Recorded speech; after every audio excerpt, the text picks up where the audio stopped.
المشهد كان واضح جدا. 2 حبيبة بيتفرقوا، هتموت وتقول طب نتصالح، هيموت ويقول انا مش قادر.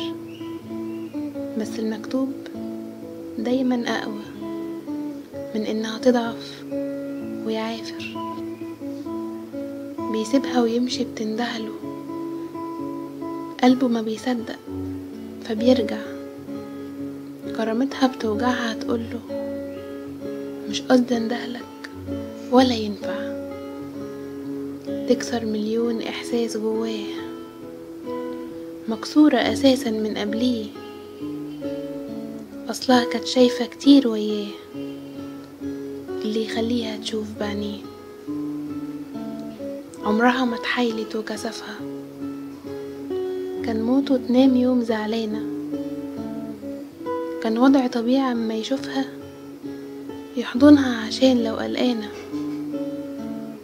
اتعود هو يكون روحها، واتعاملت هي انه وطنها.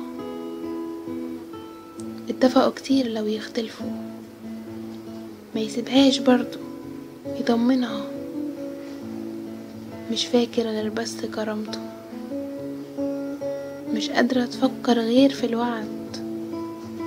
ازاي كان دايما يوعدها، دلوقتي بيطلب هو البعد. طلعت من المشهد من غيره، طالع خسران هو حبيبته.